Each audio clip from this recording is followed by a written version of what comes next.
All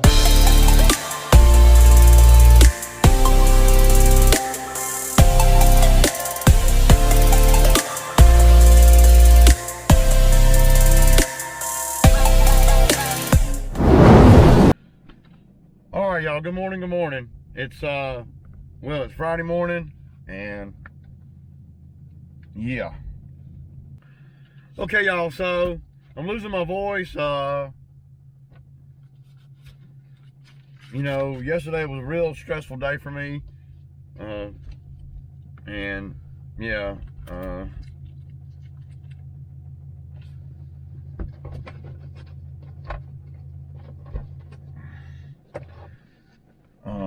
yeah. So I'm thankful that I didn't get hurt or anything yesterday. I didn't even when your adrenaline's going like that. Well, the older you get, that adrenaline just it wreaks havoc on you. I didn't sleep well last night. Just this entrepreneurship is we talk about it a lot about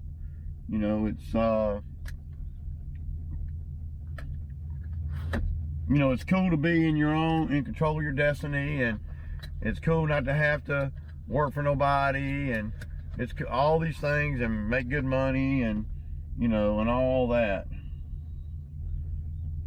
But at the end of the day, it can be very stressful. Okay, so it never occurred to me yesterday when all that was going on that I could have been hurt or burned or whatever. It just I don't know, and that's dangerous, It really is. So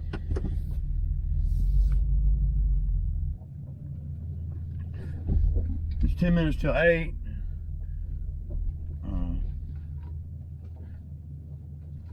It'll take me a minute to get things rolling today. Y'all know I got this rental machine. It's a nice machine for sure. It's a little bit heavier than mine, a little bit wider. And the controls are pretty much the same. Well, they're set up to be the same as on mine. The foot controls, but they are a lot more sensitive than mine, so it's going to take me a minute to get used to it, right? But I wanted to talk today a little bit about dealing with obstacles in the way. Okay,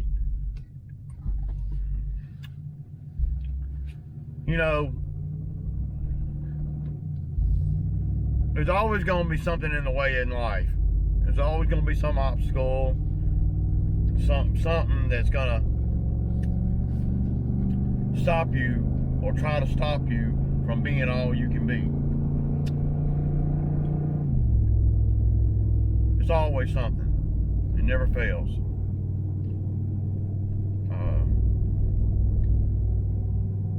But how you react to these things is what's important, right? Yesterday, based on what happened and everything, I feel like I really got a lot done. And I ain't talking about in the work on that job. I'm talking about just getting things as close to normal as I could get them, based on where I was at, what happened, and what had to take place in order for me to be able to. Well, I had to drive 40 miles one way.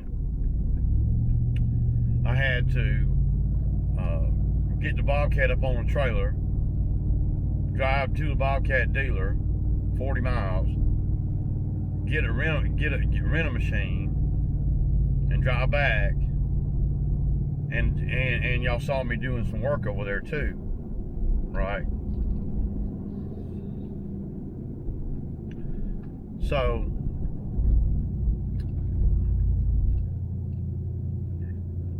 it just it's a very exhausting day. And days like yesterday make you ask yourself, what the hell am I doing, right? As long as everything's going good and you're making good money, you don't have a whole lot of hiccups and everything, then, you know, not a big deal, right?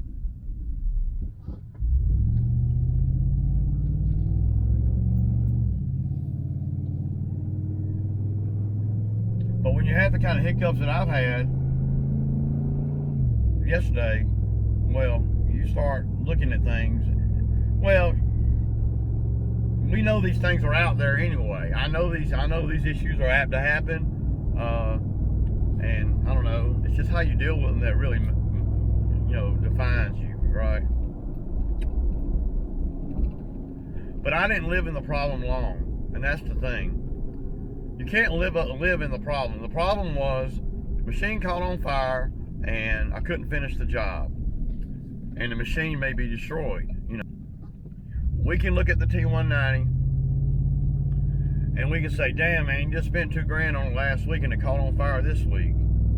That tells you how complicated these machines are. The mechanic that put the fan in last week ain't got nothing to do with the cooler line coming out yesterday. A few things I could have done different. Had a fire extinguisher more readily available, maybe, you know. I ordered 2 last night.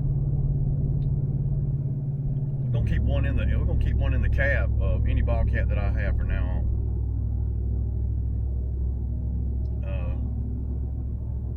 What else?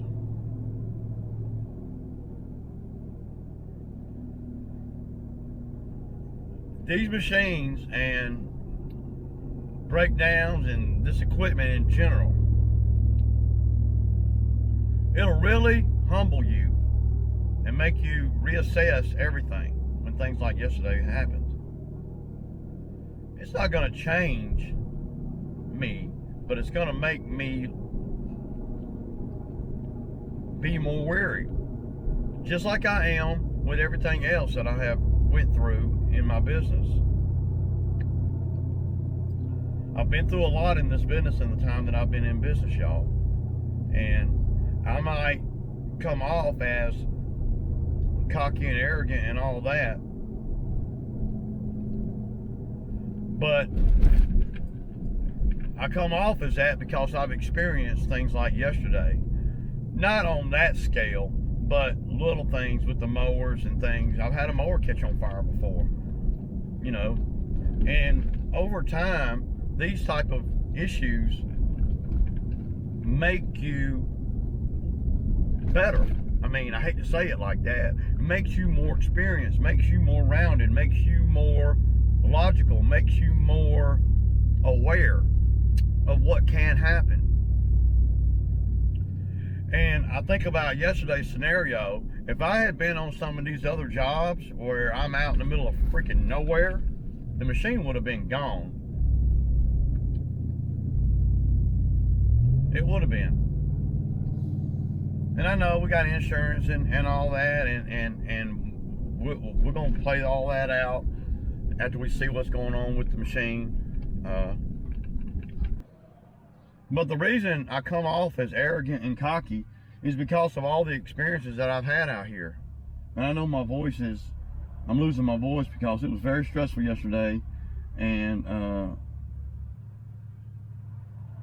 I inhaled a bunch of that stupid smoke, you know, trying to get the machine to safety.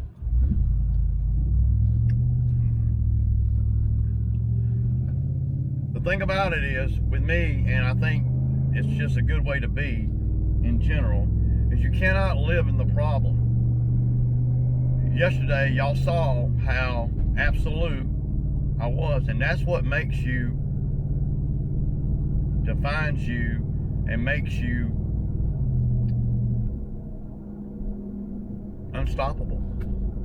I mean, I don't know how else to say it. I'm not trying to be cocky, you know. The fire yesterday took all the cockiness out of Ray. For a minute, y'all. I don't know for sure, but I think the T190 is going to be all right.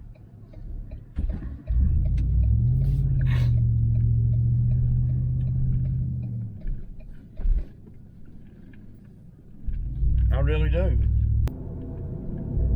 I know a lot of you guys see the T190 as a money pit, and you know, I can see how you would see that, right?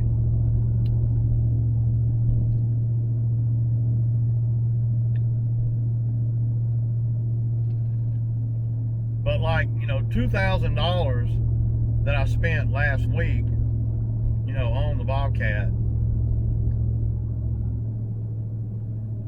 that's like spending $200 on your truck, tires or brakes. Pretty much nothing. I mean, I hate to sound so minimalistic,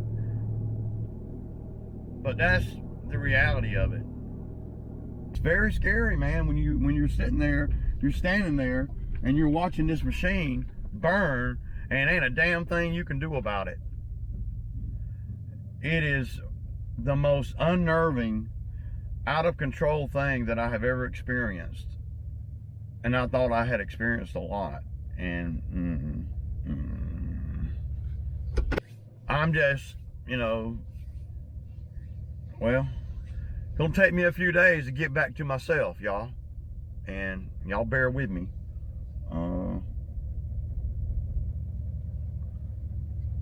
And at the end of the day, I'm not going out of the Bobcat game. I'm not.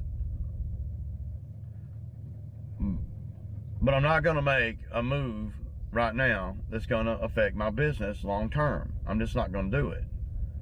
And I know a lot of you guys, you know, are gonna be saying, man, just go on and get another machine. Well, there's a couple of things with that, I mean, it sounds easy, you know, talking about it sounds really good.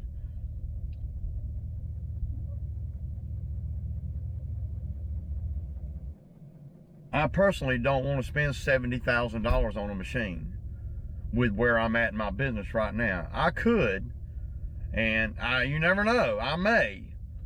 I have to juice some numbers together. I'm not going to take every bit of my savings that I've saved up, cash money, and put it all on a machine. I'm just not going to do that. Well, Ray, man, you get the money back. But what if you don't? See, as you get older, y'all, I sleep better at night knowing I got a nice chunk of money in the bank. I don't worry about things, you know, like, you know, I'm a homeowner. There's a lot of things that can happen at my house. Septic system, roof, all these things that cost big money, you know.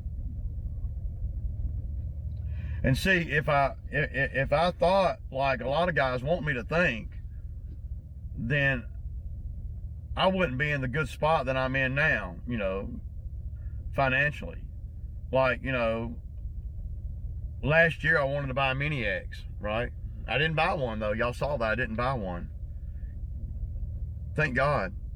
Just imagine if I had a $1,000 Mini X payment every month right now. So, yeah, just think about that for a second. It's a big deal. And we can minimize it all we want. But that's a big deal to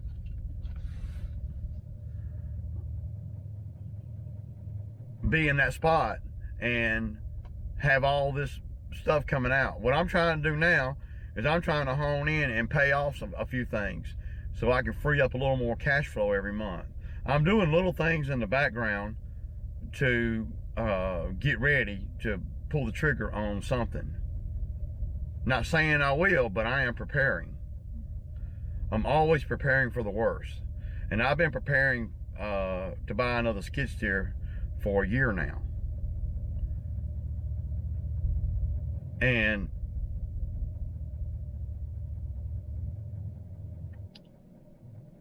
I don't know what I'm gonna do, right? This machine here, it's got Bluetooth. It's got air conditioner, heat. It's freaking awesome. Awesome. Of course, I'm going to say that. But I'm old enough, grown enough, and been in business long enough and mature enough to realize that that's all shiny ball syndrome. That's all that is. At the end of the day, the machine's going to do everything that my T190 does. I'm going to be in a little more comfort, right? I get it. And I'm going to tell y'all, I was talking to my wife about it last night, and she's on board with whatever I want to do. If I want to go buy a $75,000 machine, she's like, go for it. You know, because she trusts my judgment when it comes to these types of situations. She always has. Well, ever since, you know, she realized that I'm not a seat of the pants kind of guy, okay? She knows that. She knows that any move that I make is going to be very methodical and is going to be very well thought out. It's not going to be because I'm sitting in the cab of an AC truck on a 90-degree, I'm sitting in the cab of an AC skid steer on a 90-degree day, loving life. That's not going to deter me from doing what the business needs me to do. I'm not going to look back at, you know, the 15 years, 16 years I've been in business and put it all at risk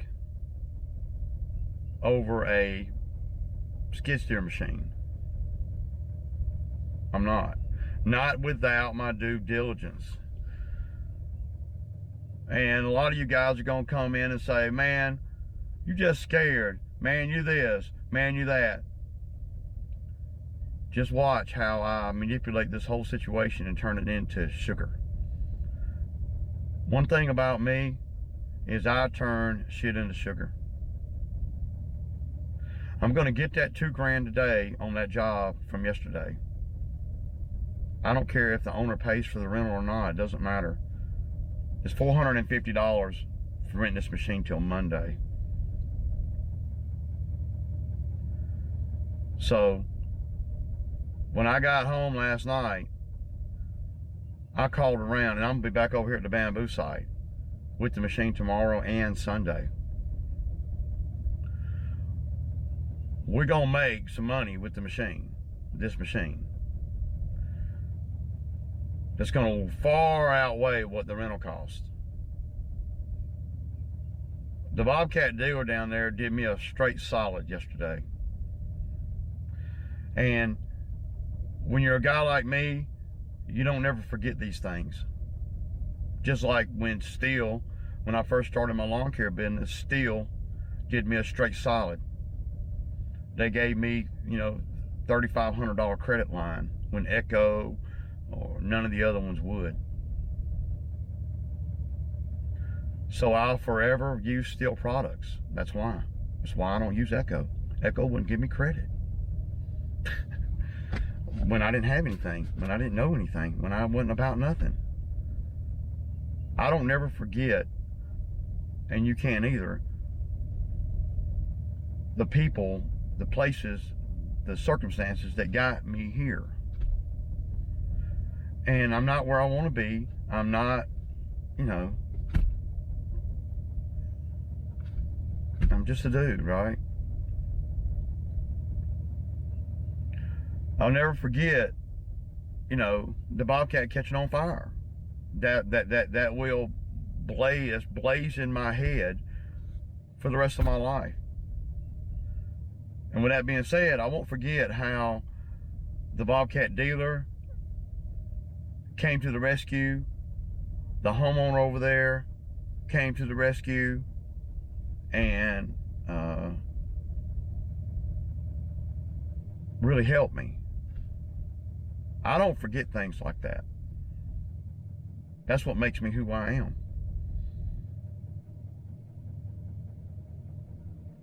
I equate this, you know, the old Bobcat to like the truck that Zach drives. That was my main truck for about 8 years.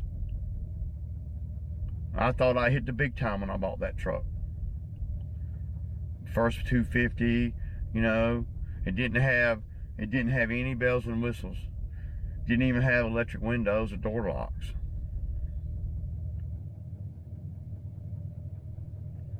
It was the bare basics. But it got me through, and I was very happy to have that truck. Still am today. But there came a time with that truck that I had to step up. And I'm getting the same feeling with the skid steer. Though with the truck, my back was on the wall. I had to make a move because my other truck went down, my Red Ruby. It just couldn't pull the trailers around like I needed them to anymore. And I wanted to get into bigger stuff, so I needed a 250. Same way with the skid steer. The skid steer the T190 Bobby, it ain't got none of the bells and whistles. It's bare basics, same as no door locks and no electric windows, no Bluetooth, it's just basic machine. Just like that F-250 is a basic truck. But I had to use it. I had to, until it made sense for me to buy something better. And that's when I bought this truck. But it wasn't a hasty decision. It was methodical, because I knew that my other truck, my back was on the wall more than it is now with the skid steer, because you got to have a truck. But I had been planning to buy another truck all along. And keep in mind, when I bought that other truck, I didn't have any credit. I didn't have bad credit. I didn't have good credit. I had little credit, because I always paid cash for everything. And I paid cash for that truck.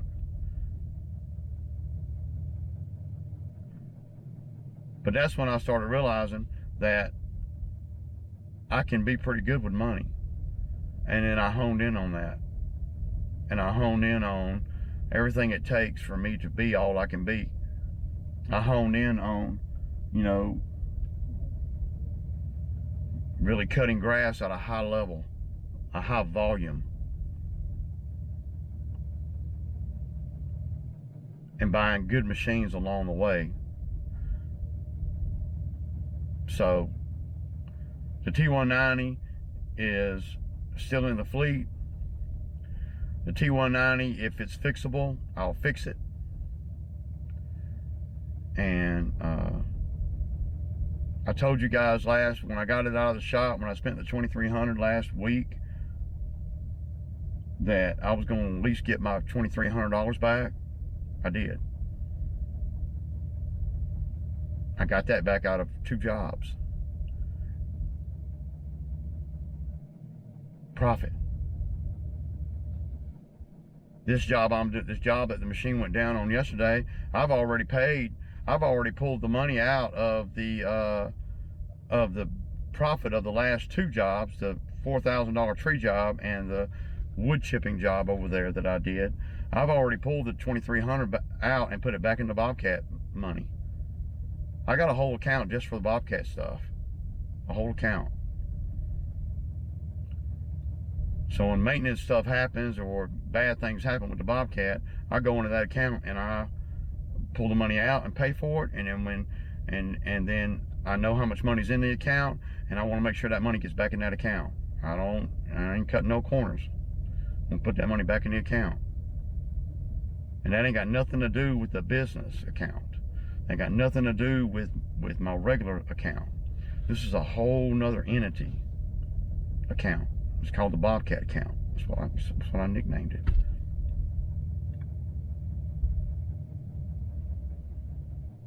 And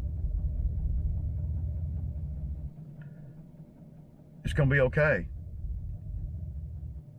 Whatever happens. Not because I got money saved in the bank, though that helps. Not because, I'm a good guy, though that helps, I guess. But because I will not let my business fail, y'all.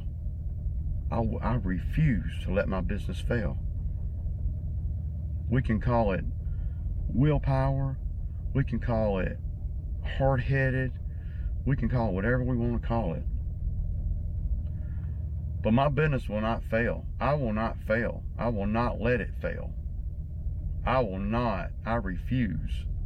as long as I'm physically able to do the things that I need to do.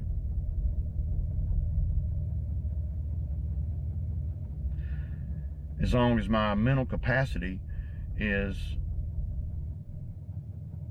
where it needs to be in order for me to make sound business decisions. I'm not going to make a dumb move. I'm not going to do it. So, you know, last week when I paid the $2,300 and got the machine out, the machine was running great, and then another line popped out. And that's the things that happen with these old machines. But when I was just looking at the numbers as I was, you know, pulling them out of my software and putting them into an Excel spreadsheet, you know, the good and the bad and the ugly on just the T190, it's not even close, y'all. It's still not even close.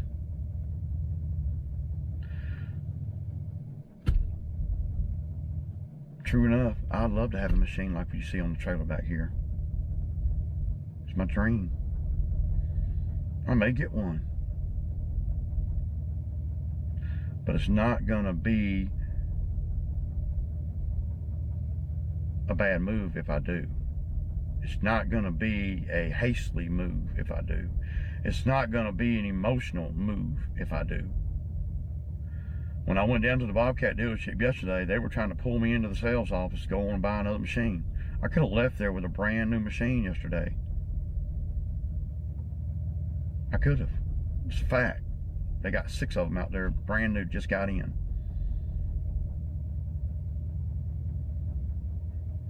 I got a credit score of like 780. I know I can get a machine without any money down if I want to. But the reason I can is the same reason I don't. If that makes any sense, think about that for a minute. Because the credit bureaus and the banks and the loan people, they can look at my history and they can see that I don't make hastily decisions. It's all there. I don't default on any loan ever, ever. So if you guys see me with another machine out here, it's going to be a machine that I know for sure I can pay for. It's going to be a machine I know for sure can do everything I needed to do. It's going to be a machine that's not going to bankrupt the business if something happens. Well, Ray, man, the downtime and all is just killing you. True enough, you're right, it is. Good thing I'm efficient in everything I do. I feel y'all, man. Y'all see it from out there? I'm living this shit, man. And I'm having a hard time right now in my own brain about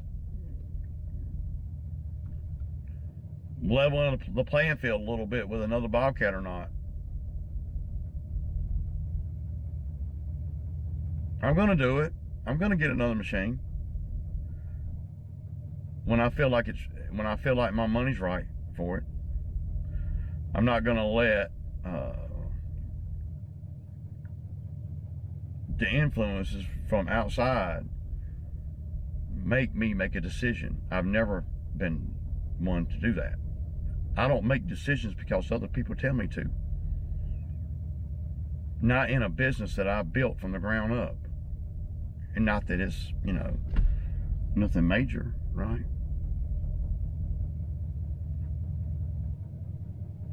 But I built it, and it's mine, and I own it.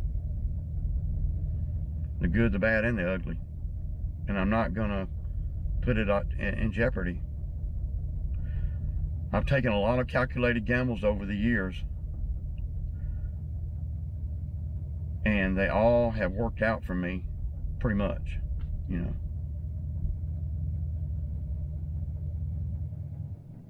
I'm not goo-goo gaga over this machine.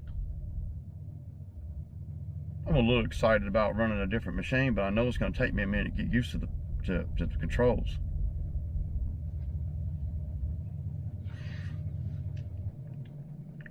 I got it home yesterday afternoon at 5:30, and I didn't even take it off the trailer.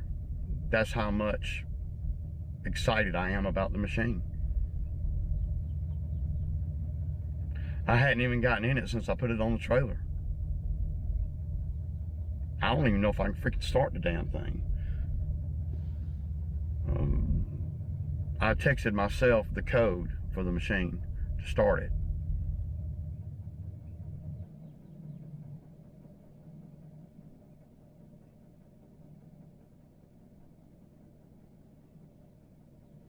The Bobcat dealer yesterday, when I took the T190 in, they told me that I could easily get $15,000 for that T190.